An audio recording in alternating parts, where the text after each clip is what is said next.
What's up guys, it's Texamer talking to you here, and yes, WWDC just finished and I'm very excited because, whoa, this is the biggest event I've ever seen in terms of WWDC.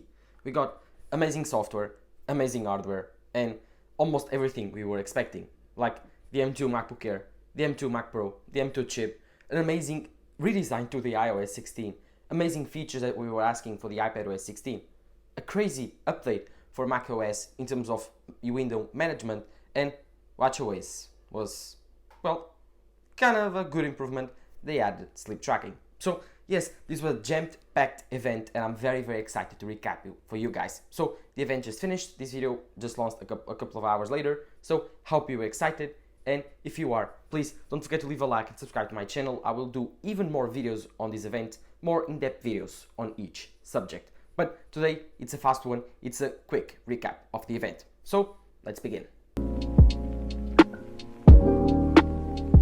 As you know, WWDC just finished and Apple announced their software. So, let's begin. Buy it. The iOS 16 was launched and it was completely revamped, completely redesigned. I mean, the lock screen, just to say. Now, it's more like WatchOS and it's actually pretty weird, but it's very cool. So, you can swipe up between your lock screens, just like you can swipe up between your watch faces on WatchOS. Each time you open a different watch face and you unlock your phone, you get a different home screen that you customize it to that watch face. That's pretty cool. So now you can have different built-in user profiles. Let's say if you want to have your work profile, you will have a lock screen for your work with different widgets on lock screen, which is a new feature and they are interactive, which is pretty cool. And if you swipe up, unlock it, you will go into your work apps on your home screen. Then you have the amazing new family lock system where you can put your incredible new wallpapers, amazing photos which are live photos, and Apple is giving a lot of utility to these types of photos. You can also have amazing wallpapers using it like going Earth with the Earth, which is a live wallpaper. It's moving around, it's pretty cool, and then you unlock your phone and the Earth moves and you get your home screen into a different wallpaper with the Earth. So you have live wallpapers, live widgets, interactive widgets. For example, you can have like a sports game, for example, NBA game, watching on the screen of your lock screen. So you can keep up with the NBA game, the result, the time, like features, commentary on the game, live. You don't need to see the notification. Like, for example, the app just puts the little score bar on the screen where you can see all of the information that you want about that live event. Also, you can put your music, you can put weather, you can put a ton of stuff, and developers will be able to make these interactive widgets for the lock screen. And this is pretty cool. And I'm very excited to use this iOS 16, which also got a font overhaul, more look-alike for the WatchOS on the new lock screen. And I'm very happy with that. And of course, we got tons of new changes to Message. So now with iMessage, we got 3 fundamental changes. The first one being edited messages. Finally, we can edit our iMessage to everyone. So if you send an iMessage and, oh god, it has a typo error, then you can edit it and change it back to what you want it to be. This is pretty cool, and I'm finally happy that we have an edit button on iMessage. First, then Twitter. Second, we have dictator test, which is pretty cool, and is actually one of those features that expands to the whole ecosystem. Now, you can dictate text while you are holding the dictator button, and it just transforms your voice into text, while you can add punctuation points and even emojis. So this is a very incredible change to iMessage, which in my opinion now is the best messaging system ever. So even better than WhatsApp and other messaging systems like Messenger. So iMessage is very popular and I'm very happy to have it. Then, of course, we have another feature baked in on iOS, which is very cool, which is live text video. So remember when Apple added live text for photos? Well, now we have live text video. So during watching videos, you can simply highlight the text that you want to copy and copy it, or search for some keyword or something. So it's an amazing cool thing. For example, you're just recording a video of your landscape and then you saw a phone number. You remember, I want that phone number. You just go to the video, pick up the phone number and call it. Second, you are watching your favorite YouTuber writing a text or something that you want to save. You can simply now tap on the text and copy it. This is very cool, and I'm very happy that Apple finally added it before any other company. So these are amazing changes to iOS, which is a complete overhaul, and I'm very, very happy. Of course, there are more small changes which are not that important in my opinion, but let me round up some changes to FaceTime which are pretty cool, and of course another collaboration features because Apple now wants to improve the working environment at home online, which is pretty weird, but that's true, and that's all for iOS 16.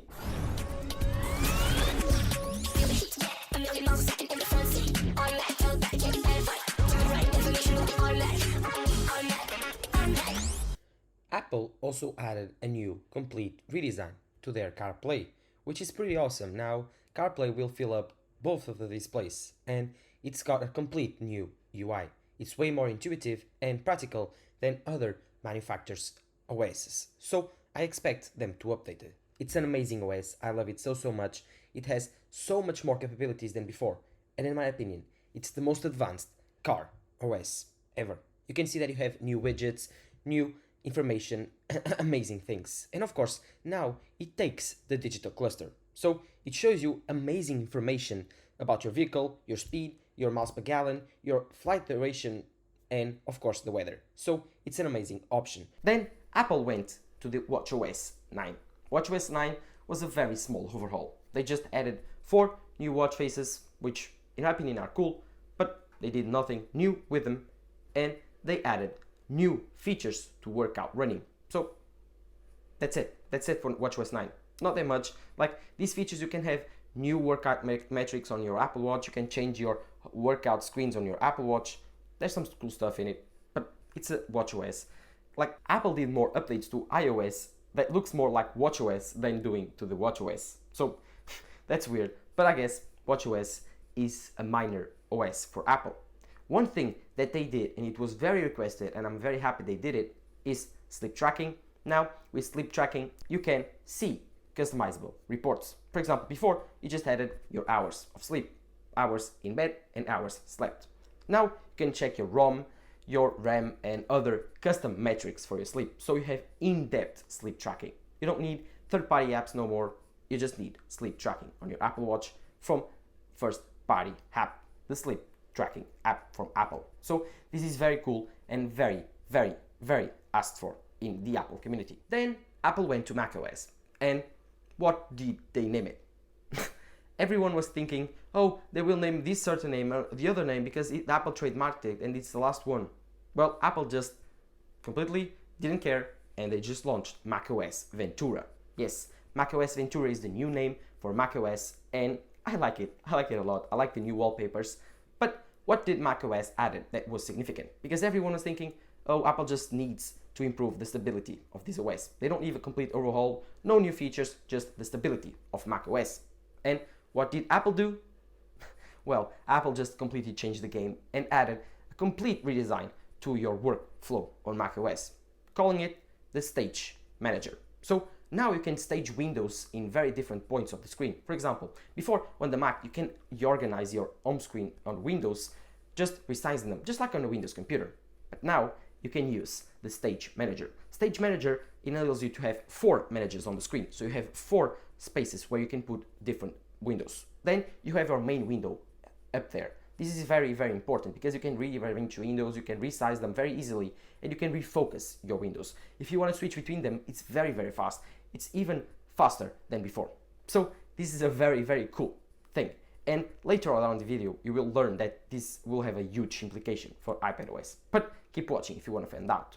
Then Apple completely killed the password, which is so weird to say. I've been using passwords for my whole life now. And Apple just simply said, well, our objective today is to kill the password. And with the help with other big tech companies, we will do it. This is the beginning of a huge revolution, in my opinion. Apple will launch pass keys. So no more passwords, just using your biometrics like your Face ID and Touch ID. So I'm very excited for this. I don't really like creating passwords when setting up an account. So now using my finger or my face, I can just use them and simply enter my account. No need for creating a password, which is very easily phished or robbed or copied. So now with passkeys, Apple just overpassed and overlooked these security issues and completely destroyed the hackers' ability to get into your accounts. So now with passkeys, your accounts will be even more secure. And so this is a groundbreaking feature from WWDC coming to macOS, iOS, iPadOS, everywhere where you set up apps, you will be able to use passkeys. And of course, Apple worked with Microsoft to set up it up on Windows so you can use it everywhere. Of course, Apple had to show the ugly big Windows computer just to show how to use Windows. That's funny, Apple. Good job. But of course, this amazing feature is incredible and I cannot wait to set up my accounts with these new passwords, which are not really passwords, but Touch ID and Face ID. Then we have the most exciting feature of macOS Ventura, in my opinion. So it's the ability to share your camera, iPhone camera, using it as a webcam. So there were apps before that enabled to do it, but now it's a first-party app. Apple just enabled it on macOS. When you bring your iPhone close to your Mac, you put it on over the screen and you turn over the camera, then God, you can use your iPhone's camera as a webcam and the quality is 4K. But the even weirder part is the new features coming to this, which is center stage. No need to buy an iPad now or a studio display to get center stage. You can use it as your iPhone ultra-wide camera. And then the weirdest thing, I cannot comprehend that Apple do this. Like they say it's a new AI, but it's very weird. With the same ultra-wide camera, you can show your face and like your desk. You can show your desk, which is 90 degrees below your iPhone. This is not like under my comprehension. I cannot see how Apple will do this. This is just insane technology, and I love it. That's why I love Apple. These features are very cool, and I'm sure I will use it in the future. And this is like one of those things that you were not asking, but when you use it, it's so cool. And I'm very happy Apple did it, because only Apple can do this, and it's very cool that I can use my iPhone now as a center stage camera, and this thing looks like magic. I will explain this to my parents, and we're like, how is this possible? And I'm like, I don't know.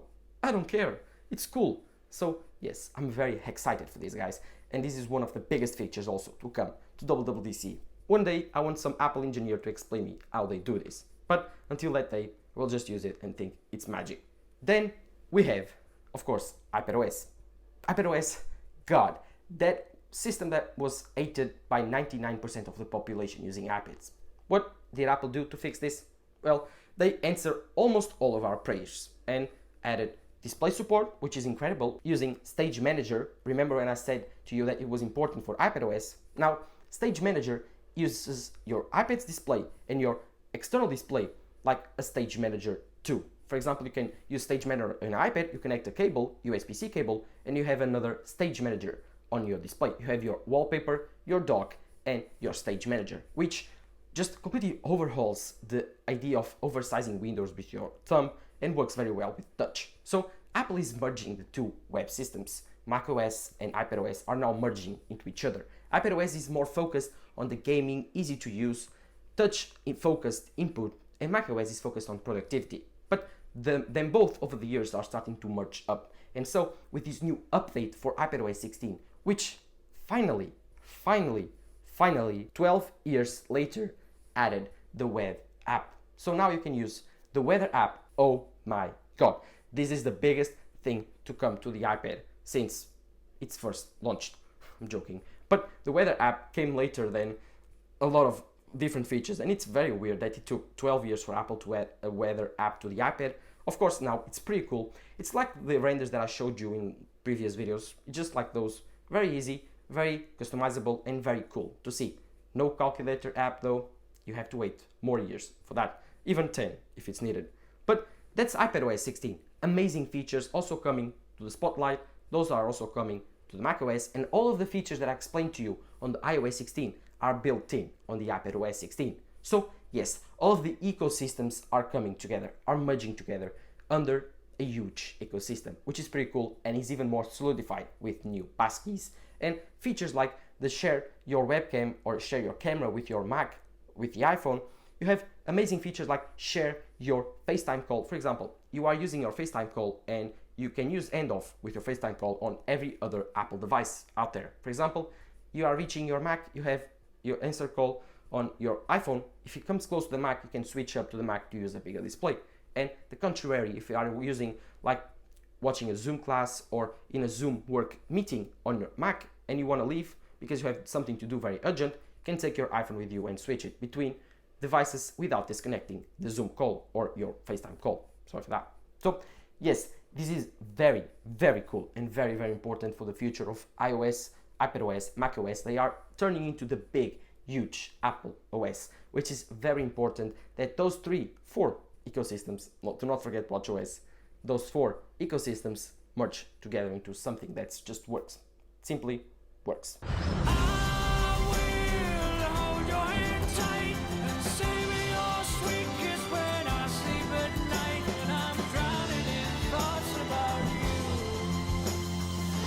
But that's WWDC software for you. What did Apple announce other than software? Well, Apple just completely changed the game on the budget line of computers. They launched 2 new computers coming with the M2 chip. Yes, we got the M2 chip. We got them, guys. We got them. Ladies and gentlemen, we got him.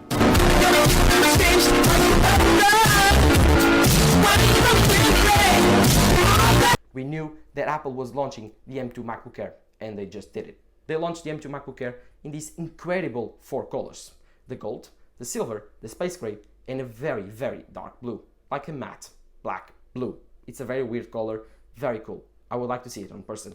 I will try to get this MacBook Pro and this MacBook Air when they arrive. So I will do a review mainly on the MacBook Air. I want to get it in the blue color and compare it to my 16-inch MacBook Pro. So if you are excited for that, do not forget to leave a like and subscribe to my channel so I can keep up with those videos. But let's talk about what Apple announced with his M2 MacBook Air. This M2 MacBook Air now comes with an incredible 13-inch display. This display is like the new 16-inch MacBook Pro. It's borderless, so you have just a notch, and the rest of the display is almost no borders. It's not mini LED though, it's an LCD liquid retina panel, the same one on my iPad Pro. But it's pretty cool, I love it. It's a very cool wallpaper and it works just fine. Then we have the speakers were moved. The speakers were just moved upper the display and the keyboard, so the difference between those, it's moved like around the hand here. It's pretty cool and pretty easy to show you. So the design is more compact, and this is very important. So you have the design more compact, more light and easier to use. So Apple can make the design even thinner. So if they did the design even thinner, how can they fit ports in this MacBook Air? Well, they did not just keep up the same ports. They added MagSafe. So now you have a MagSafe port and 2 USB-C 4 ports. So like I/O on this computer is insane. And of course, this computer lasts 18 hours of battery life, and of course, the M2 chip brings a GPU jump of 40% and a CPU jump of 80%. So now you have 10 GPU cores and 8 CPU cores, 4 high performance cores and 4 efficiency cores. But the difference now with the M2 chip, you can get up to 24 gigabytes of RAM on both computers. This is an amazing improvement for the M1, because the M2 chip now will be able to do most tasks very, very fast. Like on Final Cut Pro, it will be around 40% faster, which is big news. While the M1 MacBook Pro had a touch bar, now the M2 MacBook Pro keeps the same touch bar. Yes, the touch bar lives on the M2 MacBook Pro. You'll be able to buy it for 1 more year, or 2 at least. And with this M2 MacBook Pro comes a fan system, because the M2 MacBook Air doesn't have a fan. This M2 MacBook Pro does. So you have even more performance than the M2 MacBook Air, and of course you have the touch bar if you want to. The design is the same, they didn't change anything, they didn't have MagSafe support, no, just the same design. So it's cool, you have more performance, but I don't still recommend this computer. Around 20 hours of battery life expected from it. The colors are the same, no new colors, and the only change coming up to this computer is just a chip. They just pick one chip and put the other. So that's all for these 2 computers. The M2 MacBook Air will start at $1199, just like I predicted, and the M2 MacBook Pro will start at $1299. So these are 2 different prices. Of course, like I also predicted, Apple will keep the $999 M1 MacBook Air on the lineup. So the lineup of these budget computers start at $999 with the M1 MacBook Air, $1199 with the M2 MacBook Air, and $1299 with the M2 MacBook Pro. So these are the 3 computers now on the budget line of Macs, and of course all of these are competing with other Windows laptops. So yes, I'm very excited for watching the M2 MacBook Air unveiling, because the M2 MacBook Air seems a very great deal for everyone, and I want to get one, try them out, and let me see if I can compare it to the M1 Max MacBook Pro that I have here. So that has been it for WWDC, a huge event. This is like a quick recap. I'm talking very fast, and this video is like 20 minutes long, and Jesus, this is a big event. It was 2 hours long, but I was very excited watching it and passed through very fast. This was, in my opinion, the best Apple event ever, and God, I hope you enjoyed this video, because it took me a lot of work to do it, edit it. I did not eat, I just recorded, edited, and this is out. So yes, this has been it, my coverage for WWDC 2022, the first recap, the first reactions to the event. Of course, in the next few days, I will have more in-depth videos on iOS 16, iPadOS 16, macOS Ventura, WatchOS 9, of course, M2 MacBook Air and the M2 MacBook Pro will have their separate videos from those. So, if you are excited for all of those videos, do not forget to leave a like, subscribe to my channel, turn up your notifications so you get notified when I release new videos, and of course, this has been TechSumer talking to you guys. Bye.